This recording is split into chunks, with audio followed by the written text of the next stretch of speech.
Permata TV YouTube Indonesia dengan bangga mempersembahkan sebuah storytelling kekinian abad ini, diangkat dari karya besar Esa Mintarja yang sangat populer di masanya, berlatar belakang kisah tanah Jawa masa lampau, tepatnya di penghujung kejayaan kerajaan tanah Jawa, dengan judul Kisah Api di Bukit Menoreh.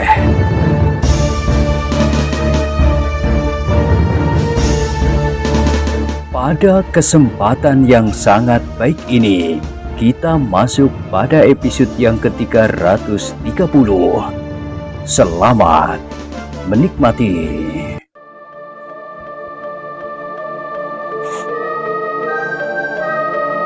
Pada episode sebelumnya telah diceritakan, Suto Wijoyo memperhatikan kesan yang tersirat di wajah orang tua itu dengan seksama. Namun kemudian ia menarik nafas dalam-dalam. Orang tua itu benar-benar seorang yang mampu menguasai perasaannya, sehingga sama sekali tidak ada kesan apapun yang tersirat di wajah yang telah berkerut-merut itu. Nama-nama yang baik, desisnya. Tetapi anak mas mengatakan bahwa laki-laki tua yang bersenjata cambuk itu hanya seorang, sedang Angger menyebut beberapa nama sekaligus. Itulah yang aneh, Kiai, jawab Suto Wijoyo. Karena itu, apakah artinya sebuah nama bagi seseorang seperti laki-laki bersenjata cambuk itu? Ia dapat menyebut dirinya dengan 1000 nama. Surotomo, ataukah Danumurti, ataukah Rogopati, atau Kiai Gringsing, atau Kitanumetir, atau seorang gembala tidak bernama, atau... Kenapa Angger sampai ke nama-nama itu? Potong gembala tua itu. Misalnya Kiai, hanya sekedar misal, sahut anak muda itu. Aku tidak mengatakan bahwa Surotomo itu juga bernama Kiai Gringsing atau Kitanumetir atau yang lain. Gembala tua itu menarik nafas dalam-dalam. Anak muda itu kemudian melanjutkan. Aku belum selesai, Kiai. Ayah berpesan agar aku menyampaikan pula bahwa ayah minta pertolongan Kiai untuk membantu menegakkan sebuah daerah baru. Alas Mentauk harus menjadi sebuah negeri. Kenapa aku harus ikut? Menurut ayah, Mentauk akan sangat memerlukannya. Maksudku, memerlukan Kiai. Apalagi salah seorang muridnya adalah putra Demang Sangkal Putung.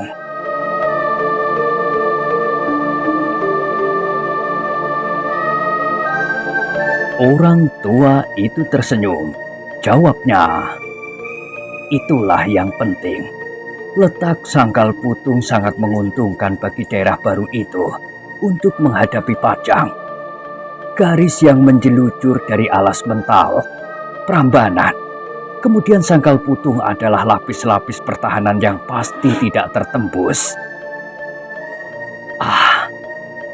Anak muda itu mengerutkan keningnya.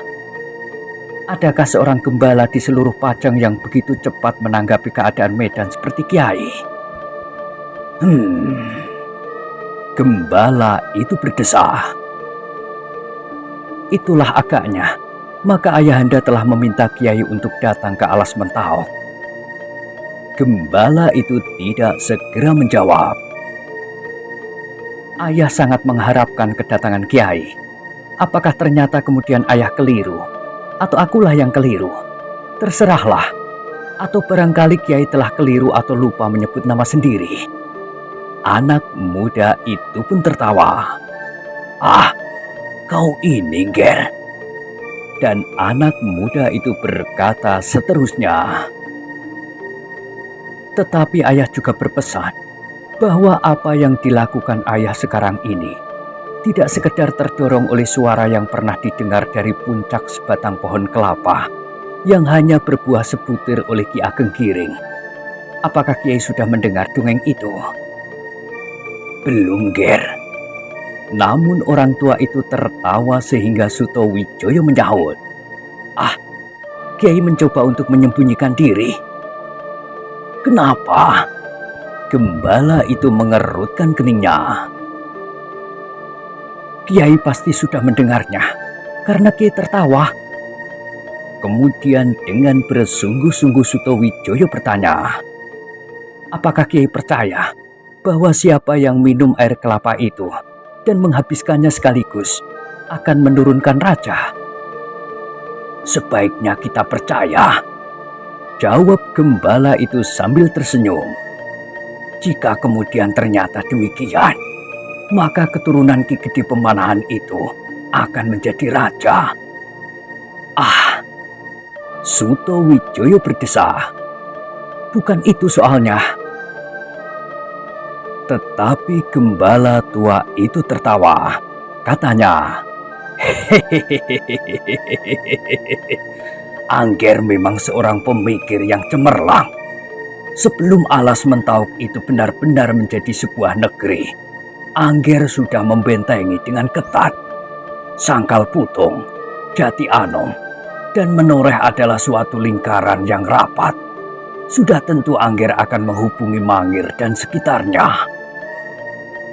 Suto Wijoyo tidak menjawab, tetapi tiba-tiba matanya menjadi redup.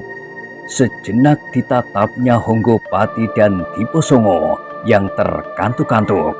Mereka merasa lelah sekali karena semalaman mereka tidak beristirahat sama sekali dan bahkan telah memeras tenaga di dalam peperangan.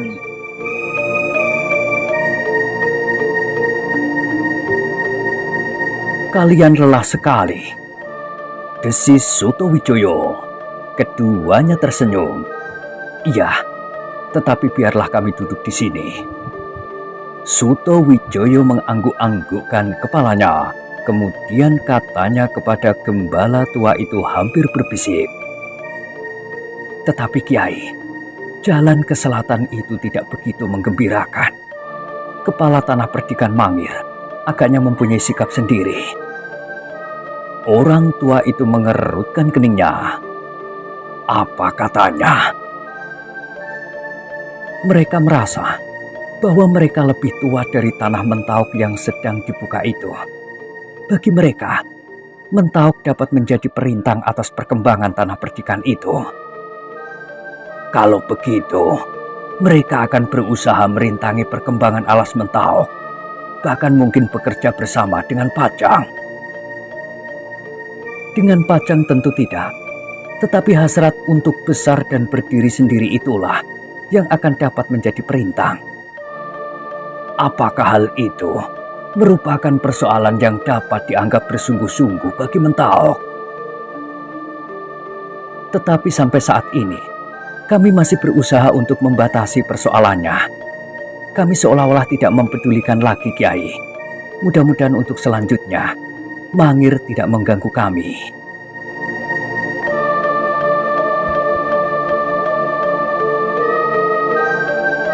Gembala tua itu mengangguk-anggukkan kepalanya.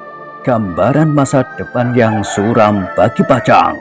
Meskipun ia tidak mendasarkan penglihatannya atas perkembangan pusat pemerintahan itu pada peristiwa-peristiwa ajaib. Seperti kelapa yang dipetik oleh Ki Ageng Giring, yang tanpa disengaja airnya telah terminum oleh Ki Gede Pemanahan. Karena ia kehausan itulah. Namun ia memang melihat bahwa kekuasaan Pajang tidak akan mampu bertahan terlampau lama. Pimpinan pemerintahan di Pajang yang menggemparkan di masa mudanya itu kemudian tenggelam di dalam kesenangan pribadi yang berlebih-lebihan. Sejak muda Mas Karepet telah menyimpan cacat pada pribadinya, di samping kecemerlangannya yang tidak ada duanya. Di samping kemampuannya sebagai seorang wiratamtama, penjelajahannya yang sulit dilakukan oleh orang lain sampai ke tempat-tempat yang terpencil, dan kemudian mencapai puncak kedahsyatannya dengan mengalahkan Kebun Danu dari Banyu Biru. Meskipun hal itu telah diatur lebih dahulu, Karepet memberi harapan bagi Pajang yang diambilnya dari Demak. Tetapi cacat yang dibawanya sejak muda, kegemarannya melibatkan diri dengan perempuan justru menonjol ketika ia menjadi adipati di Pajang. Ratu Kalinyamat telah berhasil memancingnya ke dalam suatu bentrokan yang tidak terhindar lagi melawan Jipang dengan menjanjikan 2 orang gadis cantik kepadanya. Sekali tepuk 2 lalat terbunuh, berkata orang tua itu di dalam hatinya. Sepeninggal Haryo Penangsang, tata tersedia buat Adipati Pajang. Sekaligus ia mendapat hadiah dari Ratu Kalinyamat itu.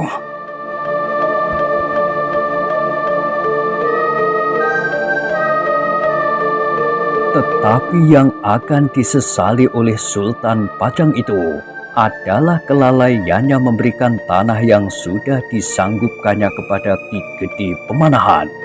Karena ia dibayangi oleh hadiah 2 orang gadis cantik itulah, maka tanpa berpikir panjang, ia bersedia menyerahkan tanah padi dan Mentauke kepada mereka yang berhasil membunuh langsung Haryo Penangsang dari Jipang itu. Kini semuanya itu sudah terlanjur. Hubungan antara Sultan dan Ki Gede Pemanahan yang selama ini menjadi panglimanya bagaikan telur yang retak kulitnya, tidak akan dapat dipulihkannya kembali.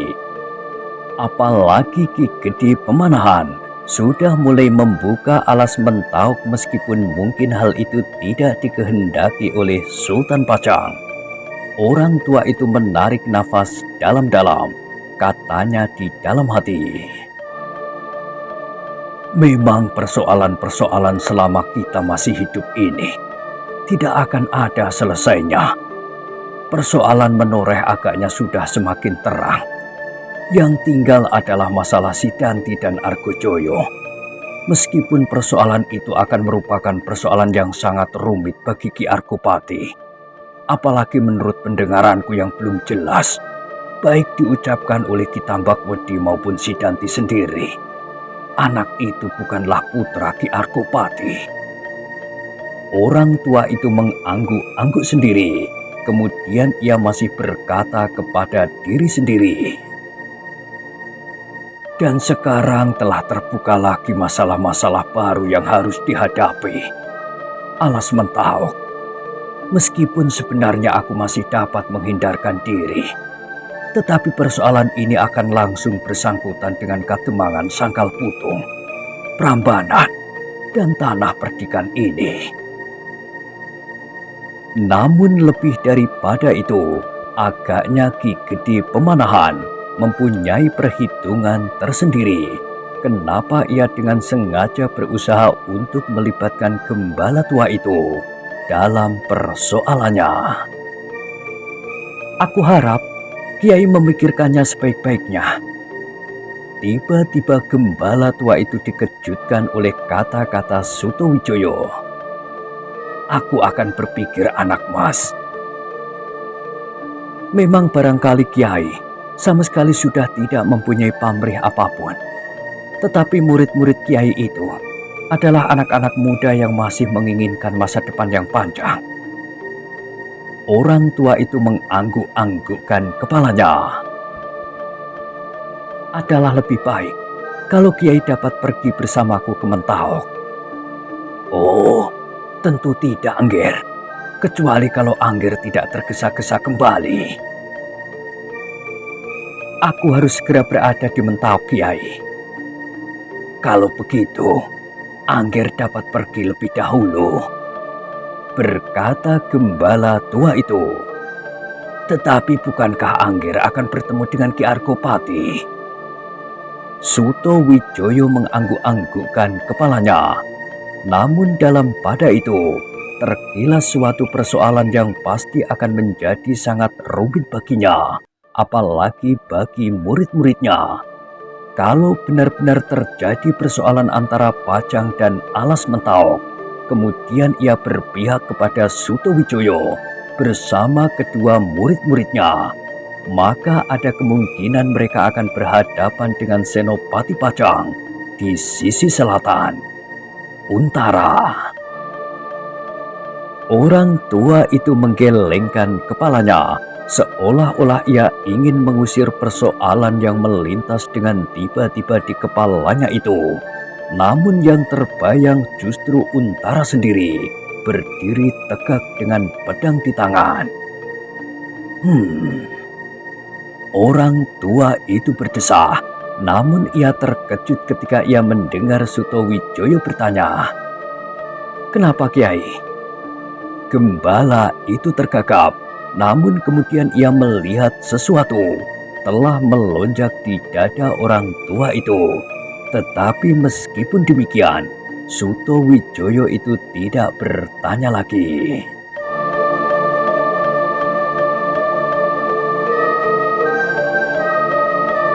"Anak mas," berkata orang tua itu kemudian, "sebaiknya anak mas memberikan kesempatan kepada Ki Honggopati dan Ki Diposongo untuk beristirahat. Bahkan Angger sendiri dapat beristirahat pula di kandok belakang atau di ruang yang baru saja ditinggalkan oleh Sidanti. Biarlah aku yang menunggui anak mas Sidanti di sini." Sutowijoyo mengerutkan keningnya. Dipandanginya Honggopati dan Diposongo berganti-ganti. "Aku dapat beristirahat di mana-mana, Kiai. Kalau memang tidak ada persoalan lagi, biarlah aku berada di longkangan di belakang bilik ini. Aku kira di sana ada beberapa helai tikar. Aku dapat beristirahat di antara beberapa orang prajurit yang bertugas, sekaligus mengawasi bilik Sidanti dari belakang," sahut Honggopati. "Dan Angger Sutowijoyo?" "Aku di sini saja, Kiai." "Baiklah, silahkan Ki Honggopati dan Ki Diposongo ke longkangan. Di sana kalian berdua mungkin masih dapat tidur, meskipun hanya sekejap." Keduanya pun kemudian meninggalkan ruangan dalam pergi ke longkangan di belakang bilik tempat menyimpan Sidanti. Keduanya pun kemudian berada di antara para pengawal yang terpilih untuk mengawasi Sidanti. "Kita dapat beristirahat bergantian," berkata Ki Honggopati. "Dengan demikian, kita dapat beristirahat dengan tidak digelisahkan oleh apapun." "Baiklah," jawab Diposongo. "Tetapi siapa yang dahulu? Kita tidak tahu berapa lama kita dapat beristirahat di sini. Mungkin ada sesuatu yang memaksa kita untuk segera berbuat sesuatu." "Kau dulu sajalah. Aku masih ingin minum wedang serbat dahulu." Ki Diposongo tersenyum. Ia masih melihat seorang pengawal yang tergopoh-gopoh menyorongkan mangkuk kepada Ki Honggopati sambil berkata, "Silakan, silakan." Ki Honggopati tersenyum, sedang Ki Diposongo pun kemudian pergi menepi, kemudian berbaring di sebelah tiang bambu yang dilekati oleh sarang laba-laba yang sudah kehitam-hitaman. Di ruang tengah, Sutowijoyo duduk bersama gembala tua itu. Namun kemudian gembala itu masuk ke dalam bilik Ki Arkopati untuk melihat perkembangan kesehatannya. "Kau sudah terlanjur berada di sini, Ger," berkata gembala tua itu. "Aku titip, kalau Angger Sidanti polah lagi, jangan biarkan ia pergi, tetapi jangan lukai anak itu." "Aku sudah kapok, Kiai," jawab Sutowijoyo. "Nanti aku pula yang disalahkannya." "Biar sajalah. Anggap saja itu lagu yang paling merdu seorang gadis dari Bukit Menoreh. Tetapi Kiai sendiri tersinggung karenanya." "Aku memang sudah pikun. Aku menyesal sekali." Orang tua itu berhenti sebentar. "Tetapi aku titip pintu itu." Sutowijoyo mengerutkan keningnya. Tetapi ia hanya tersenyum saja. Gembala itu pun kemudian masuk ke dalam bilik Ki Arkopati. Pandan Wangi berpaling ketika ia mendengar derit pintu terbuka. "Marilah, Kiai," desis Pandan Wangi. "ayah sudah agak tenang." Orang tua itu mengangguk-anggukkan kepalanya.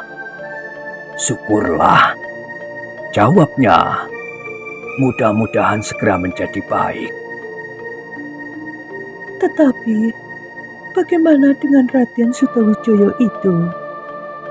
"Ia masih duduk di ruang tengah." Pandan Wangi mengangguk-anggukkan kepalanya, namun tanpa disangka-sangkanya terdengar suara Arkopati berat perlahan-lahan. "Kau sebut nama Raden Sutawijaya, Wangi?" Pandan Wangi menjadi ragu-ragu sejenak, namun kemudian ia menjawab, "Iya, ayah."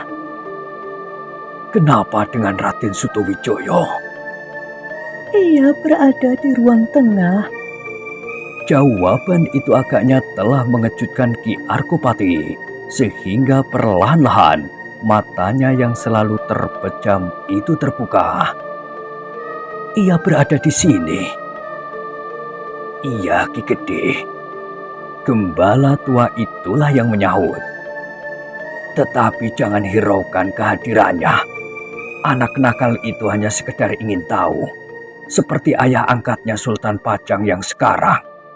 Angger Sutawijaya senang menjelajahi sudut-sudut kerajaan ini." Ki Arkopati menarik nafas dalam-dalam. "Dan Raden Sutawijaya itu sudi singgah di rumah ini." "Beristirahatlah, Ki Gede. Anak Mas Sutawijaya akan bermalam di rumah ini.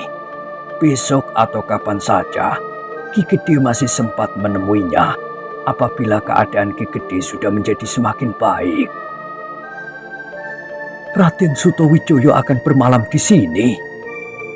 Suaranya agak meninggi. "Iya." "Oh, di mana kami akan mempersilahkannya? Di sini tidak ada perlengkapan apapun yang dapat kita pergunakan dengan pantas untuk menerimanya." "Jangan hiraukan," berkata gembala tua itu. "Di Sangkal Putung, anak Mas Sutawijaya tidur di gubuk di tengah sawah. Ketika ia memasuki alas mentauk untuk melihat-lihat, ia tidur di atas cabang sebatang pohon. Bagi seorang perantau, rumah ini sudah cukup memberikan tempat yang sangat baik." Jawab gembala itu pula.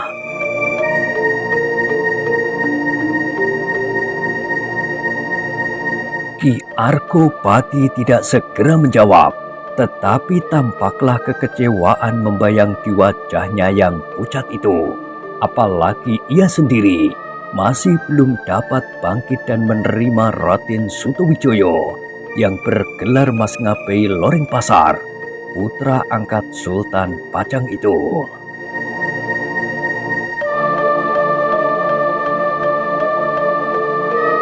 "Janganlah Ki Gede terlampau memikirkan tamu kecil itu. Serahkan ia kepadaku," berkata gembala itu. Ki Arkopati mengangguk lemah. "Baiklah Kiai, mudah-mudahan anak Mas Sutawijaya tidak kecewa melihat keadaan ini." "Tentu tidak. Sekarang Ki Gede sebaiknya beristirahat dan berusaha untuk menenteramkan hati." "Iya," desisnya. "Tidurlah sebanyak-banyaknya." "Iya." Orang tua itu pun mengangguk-angguk. Dirabanya pergelangan tangan Ki Arkopati yang sudah mulai hangat, kemudian tengkuknya dan keningnya. Mudah-mudahan Ki Gede segera menjadi baik kembali. Meskipun agaknya Ki Gede memerlukan waktu untuk memulihkan kekuatan. "Iya," jawabnya. "Mudah-mudahan." Gembala tua itu pun kemudian duduk di atas dingklik kayu di sudut bilik itu, sedang Pandan Wangi duduk di amben pembaringan Ki Argopati di bagian bawah.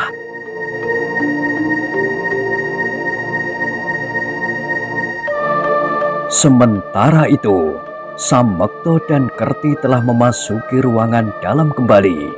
Ketika mereka berdua telah duduk bersama Sutowijoyo, maka anak muda yang sudah jemu duduk berdiam diri itu segera berkata, "Aku menjadi lelah duduk di sini saja." "Apakah anak Mas akan berbaring? Mungkin memerlukan ruangan tersendiri." "Tidak." Sutowijoyo termenung sejenak. Kemudian ia bertanya, "Di mana Kupito dan Kupolo?" "Di belakang. Mereka mengawasi Ki Argojoyo." Sutowijoyo mengangguk-anggukkan kepalanya. Namun kemudian karena ia sadar bahwa kedua anak-anak muda itu tidak datang menemuinya karena tugasnya, maka ia pun kemudian berkata, "Aku akan menemui mereka." "Oh, silakan, silakan. Tetapi di sini aku sedang menerima titipan." "Apa?" Samekto dan Kerti menjadi heran. "Pintu itu? Kenapa dengan pintu itu?" "Bukankah di dalamnya ada Sidanti?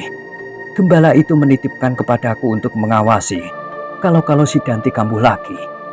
Nah, sekarang pintu itu aku titipkan kepada kalian berdua. Awasi. Kalau kalian memerlukan sesuatu, Kiai Gringsing berada di ruang itu." "Kiai Gringsing?" Samekto bertanya dan Kerti terheran-heran. Maksudku gembala tua itu. Ia ada di dalam bilik Ki Argopati untuk melihat luka-lukanya. Kalau ia kembali dan bertanya tentang aku, katakan, aku sedang menemui Kupito dan Kupolo." "Baiklah. Kami berdua akan mengawasi pintu itu." Sutowijoyo pun kemudian meninggalkan ruangan itu. Seperti petunjuk Samekto, maka ia pun pergi ke bilik tempat Argojoyo ditahan untuk menemui Kupito dan Kupolo. Pembicaraan mereka kemudian adalah pembicaraan anak-anak muda. Sutowijoyo segera bercerita tentang Alas Mentawai, usahanya untuk membuatnya menjadi sebuah negeri. Tetapi dengan demikian Sultan Pajang akan tersinggung karenanya. Mudah-mudahan tidak. Apa salahnya kalau daerah itu nanti akan berkembang? Kami tidak akan mengganggu Pajang, kecuali kalau perkembangan keadaan jadi lain, dan hal-hal yang tidak kita harapkan itu harus terjadi. Kupito dan Kupolo mengangguk-anggukkan kepalanya. Sudah tentu bahwa seandainya ayahanda Sultan Pajang tidak senang melihat perkembangan Alas Mentawai, kami terpaksa tidak dapat mematuhinya. Kami sudah bertekad, Mentawai tidak boleh kalah dari padi yang sudah lebih dahulu terbuka. Jadi, bukankah sekarang Ki Gede Pemanan sudah membuka hutan itu? Tentu sudah. Kemudian suaranya jadi menurun. Jangan kau katakan kepada gurumu, Mentawai sudah menjadi suatu desa yang ramai. Banyak orang-orang di padukuhan di sekitarnya kini telah membuka hubungan dengan daerah baru itu. Kupito dan Kupolo mengerutkan keningnya. Kami telah mengumpulkan anak-anak muda yang akan kami persiapkan untuk menjadi pengawal daerah kami yang baru itu. Latihan-latihan yang teratur telah kami adakan hampir di setiap hari. Siapakah yang melatih mereka? Beberapa orang prajurit dari Pajang telah membantu kami membuka hutan itu. Kupito dan Kupolo mengangguk-anggukkan kepalanya. Jika demikian, langkah Ki Gede Pemanahan sudah terlalu jauh, desis Kupito. Sutowijoyo tertawa. Katanya, "Ayah harus mengejar ketinggalannya dari padi." Kenapa mesti berkejar-kejaran? Bertanya Kupolo. Suto Wijoyo mengerutkan keningnya. Pertanyaan itu memang tidak disangka-sangkanya. Namun akhirnya ia menjawab. Bukan maksudnya, tetapi usaha membangun daerah itu adalah usaha yang baik. Sebenarnya Pajang justru harus membantu. Apakah Pajang menghalang-halangi sampai sekarang? Bertanya Gupito. Sekali lagi Suto Wijoyo dihadapkan pada pertanyaan yang tidak segera dapat dijawab. Namun hal itu bagi Gupito adalah pertanda bahwa sebenarnya pihak Ki Gede Pemanahan sendiri diam-diam sudah menyusun kekuatan. Mungkin karena prasangka yang berlebih-lebihan, orang-orang alas Mentauk itu merasa bahwa Pajang akan segera memusuhinya. Namun tanpa menjawab pertanyaan Gupito, Suto Wijoyo berkata, "Aku memerlukan beberapa orang senopati yang mumpuni. Nah, kalian pasti bersedia membantu aku seandainya terjadi sesuatu kelak."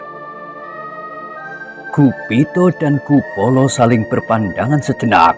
Tampak sesuatu memancar di sorot mata masing-masing. Tetapi ternyata tanggapan mereka justru berbeda. Sejenak kemudian Suto Wijoyo mendesak. "Bagaimana?" Kupolo mengerutkan keningnya. Meskipun ragu-ragu namun ia menjawab. "Apa salahnya?" "Bagus," desis Suto Wijoyo. "Kalian pasti akan membantu kami. Aku memang sudah menyangka." Namun Gupito masih tetap berdiam diri. "Nah," berkata Suto Wijoyo, "bagaimana dengan kau Gupito?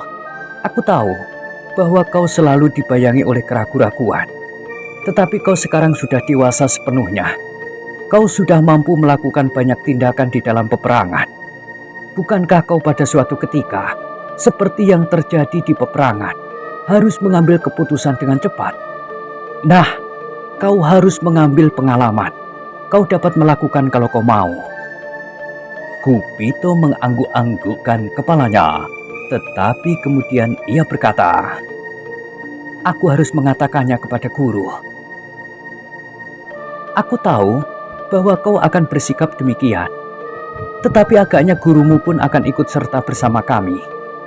Ayah Ki Gede Pemanahan sendiri telah berpesan untuk memintanya datang ke alas Mentauk." "Apakah Ki Gede Pemanahan mengenal guru?" Suto Wijoyo tertawa. "Tidak seorang pun yang mengenal gurumu dengan pasti. Ayah pun tidak. Ki Argopati agaknya juga tidak yakin, atau bahkan tidak tahu dengan siapa ia berhadapan. Ki Tambakwedi dan semua orang yang berhubungan dengan gurumu menganggapnya ia orang yang lain dari nama-nama yang pernah didengar sebelumnya. Satu-satunya ciri yang dapat dipakai sebagai pancatan untuk menduga-duga adalah cambuknya itu. Meskipun gurumu sendiri berkata bahwa banyak sekali orang bersenjata cambuk." Gupito mengerutkan keningnya, tetapi ia tidak segera menyahut. "Sekarang, ciri itu tambah lagi. Bersenjata cambuk dan mempunyai 2 orang murid. Yang seorang bulat seperti kelapa dan yang lain bertubuh sedang." Gupito menarik nafas dalam-dalam, sedang Kupolo tersenyum sambil meraba-raba perutnya. "Kalau memang guru sudah setuju, aku pun tidak berkeberatan," berkata Gupito kemudian. "Tetapi untuk mengambil keputusan serupa itu, sebagai seorang murid yang masih berada langsung di bawah pengawasan gurunya, aku tidak dapat bertindak sendiri." Suto Wijoyo mengangguk-anggukkan kepalanya. "Iya, begitulah sebaiknya," desisnya. Tetapi Suto Wijoyo sendiri adalah anak yang nakal. Kadang-kadang ia melanggar peraturan ayahnya sekaligus gurunya itu, atau melakukan sesuatu tanpa setahu ayahnya itu. "Dan selanjutnya, keputusan terakhir ada pada guru," sambung Gupito. Suto Wijoyo mengangguk-anggukkan kepalanya. Gumamnya seolah-olah kepada diri sendiri. Meskipun sebagian Senopati Pajang ikut dengan ayah, tetapi yang sebagian itu terlampau kecil dibanding dengan kekuatan Pajang seluruhnya. Mudah-mudahan kami akan segera meningkatkan kekuatan para pengawal daerah baru itu. Kupito mengerutkan keningnya. Hampir tanpa sesadarnya ia berkata, itu sudah merupakan persiapan perang. Suto Wijoyo terkejut mendengar tanggapan Kupito. Dengan serta-merta ia berkata, tidak, sama sekali tidak. Bukan maksud kami mengadakan persiapan perang. Kupito menggigit bibirnya. Kami hanya sekedar mengadakan persiapan untuk menjaga diri apabila sesuatu terjadi atas daerah kami yang baru bangkit itu. Kupito mengangguk-anggukkan kepalanya, sementara Kupolo masih meraba-raba perutnya. Namun tiba-tiba ia berkata, memang setiap orang perlu menjaga diri. Juga daerah-daerah baru yang baru lahir seperti Alas Mentauk yang akan menjadi sebuah negeri. Seandainya Pajang tidak berbuat apa-apa, mungkin justru daerah di sekitarnya merasa iri. Mungkin tanah percikan Mangir, mungkin Menoreh, atau daerah-daerah lain. Bagaimana dengan Sangkal Putung? Tiba-tiba Suto Wijoyo bertanya. Sangkal Putung tidak terlampau dekat, tetapi Sangkal Putung tidak akan berkeberatan apapun atas perkembangan Alas Mentauk. Kalau Alas Mentauk menjadi ramai, perdagangan antara Pajang dan daerah baru itu berkembang, maka Sangkal Putung akan menjadi jalur yang menentukan. Itu akan bermanfaat bagi Sangkal Putung. Suto Wijoyo memandang Kupolo dengan sorot mata yang aneh. Sesaat kemudian ia berkata, kau memandang persoalan ini dari sudut yang luas.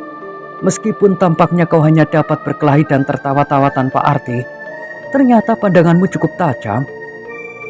Kupolo hanya tertawa saja. Tetapi bagaimana kalau terjadi sebaliknya? Apa? Anak yang gemuk itu bertanya.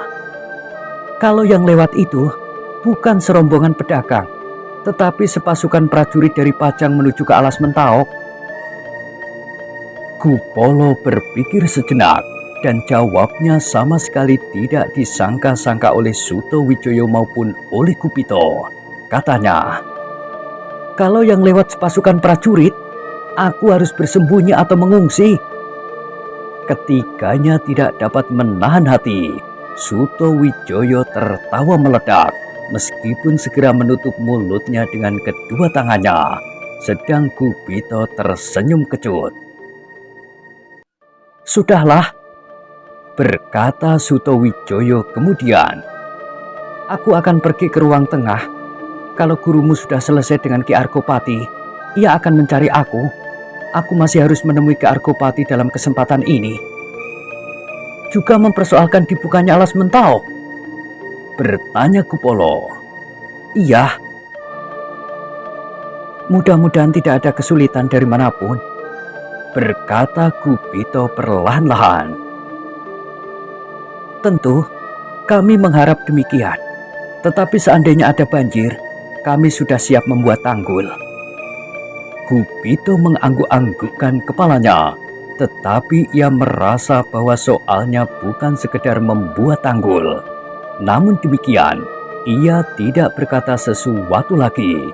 Ia menyerahkan persoalannya kepada gurunya. Apapun yang harus dilakukannya, ia tidak akan menolak.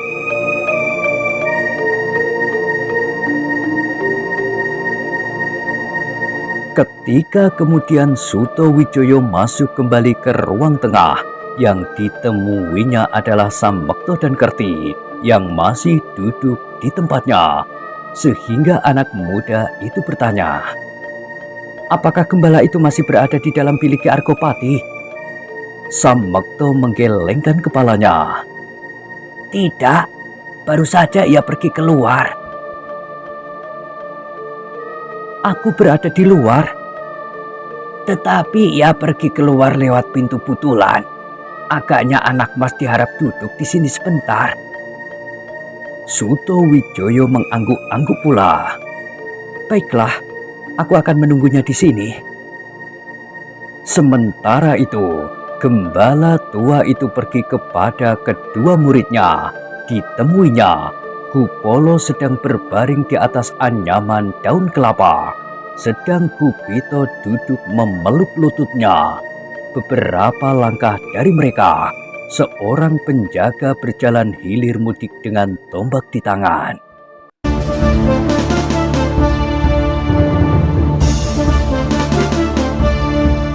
Nah, bagaimanakah kisah selanjutnya? Silahkan ikuti terus kisah Api di Bukit Menoreh pada episode berikutnya. Sampai jumpa.